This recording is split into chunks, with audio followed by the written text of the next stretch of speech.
नमस्कार। आज हम बात करेंगे अमरनाथ धाम की। आपको बताएंगे कि आप इस यात्रा को कैसे कर सकते हो, कितने रूट्स हैं पहुंचने के और कितने दिन में आप इसे कर सकते हो और कैसे कर सकते हो। कथा को पहले बताने का मकसद ये है कि आप जब रूट देखोगे तो आपको उस रूट का महत्व तथा इतिहास पता होगा। तो चलिए फिर करते हैं शुरू। हमारे इतिहास के अनुसार हजारों साल पहले माता पार्वती ने भगवान शिव से पूछा कि आप ये मुंडमाला कब से और क्यों पहन रहे हो। इस पर भगवान शिव ने कहा कि जब भी आप नया जन्म लेती हो उस वक्त मैं अपनी माला में एक मनका जोड़ देता हूँ।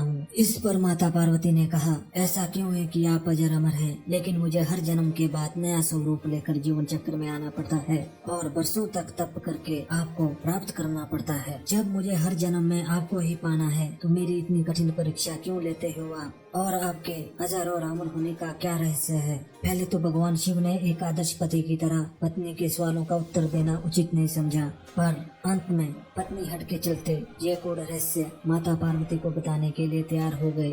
और इस कार्य हेतु संपूर्ण ब्रह्मांड में जो सबसे सुरक्षित स्थान मिला वो है ये अमरनाथ गुफा। और हमारी पौराणिक पुस्तकों के अनुसार ये वही गुफा है जहाँ भगवान शिव ने माता पार्वती को अमर होने के गुप्त रहस्य बताए थे। और उस समय उन दो ज्योतियों के अनुसार वहाँ पर कोई भी तीसरा प्राणी नहीं था। ना गले में नाग, ना भोलेनाथ की नंदी, ना सिर पे गंगा, न चंद्रमा, ना ही गणेश और कार्तिकेय और ना ही शिवगण। इस गुप्त स्थान की ओर जाते हुए भोले बाबा ने सबसे पहले अपने वाहन नंदी को पहलगाम में छोड़ा। आज भी यहीं से इस पवित्र यात्रा की शुरुआत होती है। पहलगाम से थोड़ा आगे जाने पर भगवान शिव ने चंद्रमा को अपनी जटाओं से उतार दिया और जिस स्थान पर चंद्रमा को छोड़ा वह जगह चंदनवाड़ी कहलाती है। और आपकी यात्रा का पैदल पड़ाव आज के समय में यहीं से शुरू होता है। और शेषनाग झील के पास अपने गले से शेषनाग को उतार दिया। उसके बाद महागुणा पर्वत पर अपने पुत्र गणेश को छोड़ दिया और उसके बाद पंचतारणी में गंगा जी और पंच तत्वों धरती, पानी, हवा,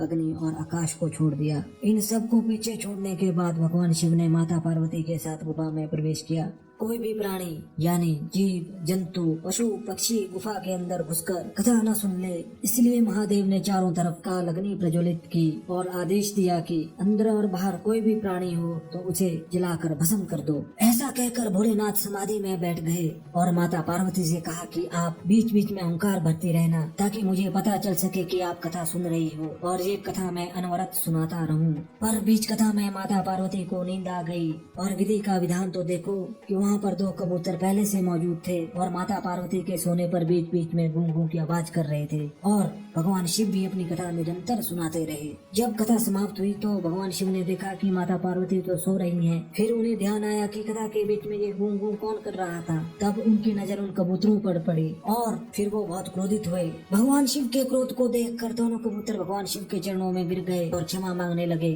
और कहने लगे कि हे भगवान, अगर आप हमें मार दोगे तो इस अमर कथा की महत्वता खत्म हो जाएगी। इन कबूतरों की विनती सुनने के बाद भगवान शिव ने उन्हें वर दिया कि तुम सदैव इस स्थान पर इस गुफा में शिव और पार्वती के प्रतीक चिन्ह के रूप में निवास करोगे। अंततः कबूतर का यह जोड़ा सदा के लिए अमर हो गया और यह पवित्र गुफा अमर कथा की साक्षी हो गई। इसके बाद ही इस स्थान का नाम अमरनाथ पड़ा। आज भी कई यात्रियों को इन कबूतरों के दर्शन यहाँ पर हो जाते हैं। ये भी एक चमत्कार ही है कि अमरनाथ यात्रा के दौरान यहाँ की बर्फ शिवलिंग का आकार ले लेती है। इस पवित्र गुफा में माता पार्वती व भगवान गणेश के भी अलग से बर्फ से बने प्रतिरूपों के दर्शन किए जा सकते हैं। यात्रा का रास्ता अमरनाथ गुफा 3888 मीटर की हाइट पर है समुद्र तल से और पहलगाम से 40 किलोमीटर है, जहाँ से भगवान शिव इस पवित्र गुफा तक गए थे।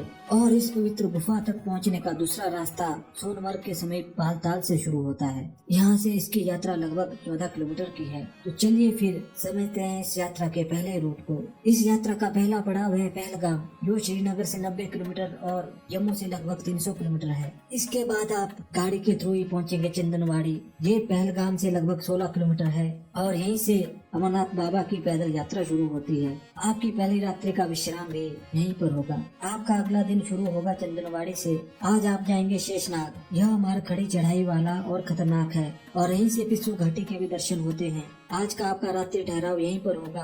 ये पर्वतों के बीच नीले पानी की एक बेहद ही खूबसूरत झील है और पर्वतों के टॉप का आकार सांप की तरह है और ये वही स्थान है जहाँ पर भगवान शिव ने शेषनाग जी को गले से उतारा था। इस यात्रा का 3D मैप आपकी स्क्रीन पर शो हो रहा होगा, तो आपको आइडिया लग रहा होगा कि ये यात्रा आपकी कैसे रहने वाली है और रास्ता कैसा रहने वाला है। डे 3 आज के दिन आप जाओगे शेषनाग से पंचतारणी। इसके लिए पहले आपको महागुणा पर्वत तक लगभग 4.5 किलोमीटर की लंबी चढ़ाई चढ़नी पड़ेगी, जो लगभग समुद्र तल से 4276 मीटर की हाइट पर है। और उसके बाद आप पंचतारणी के लिए उतराई उतरोगे, जो कि लगभग 3657 मीटर की हाइट पर है समुद्र तल से। बर्फीली हवाओं के चलने के कारण यात्रियों से अनुरोध है कि गर्म कपड़े और अपना वैसलीन का कोट अपने साथ रखें। यहाँ पर आपको बहुत सारी नदियाँ और झरने देखने को मिल जाएंगे। आज का आपका रात्रि ठहराव यहीं पर होगा। डे 4 आज के दिन आप पंचतारणी से बाबा बर्फानी के दर पहुँचोगे और इस पवित्र अमरनाथ गुफा के दर्शन करने के बाद वापस पंचतारणी आओगे रात्रि ठहराव के लिए। आज के दिन आप लगभग 16 किलोमीटर का सफर तय करोगे। डे 5 आज के दिन आप पंचतारणी से वापस शेषनाग तक आओगे और अगर आप फिट हैं तो आप चंदनवाड़ी तक भी पहुंच सकते हो।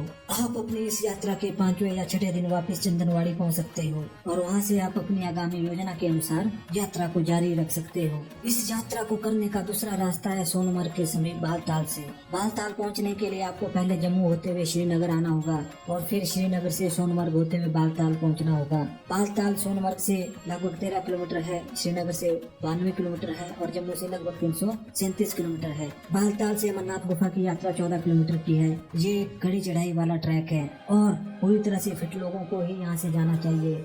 बहुत से लोग इस रास्ते से सिर्फ एक दिन में ही भगवान शिव के दर्शन करके वापस आ जाते हैं। यहाँ से आपको पालकी और घोड़े की व्यवस्था भी मिल जाएगी और ये रूट बहुत ही फेमस है कम डिस्टेंस होने की वजह से। तो ये थी अमरनाथ की कथा और यात्रा का रास्ता। अगर आपको ये वीडियो पसंद आए इसे लाइक और शेयर जरूर करें और हमारे चैनल को भी सब्सक्राइब जरूर करें।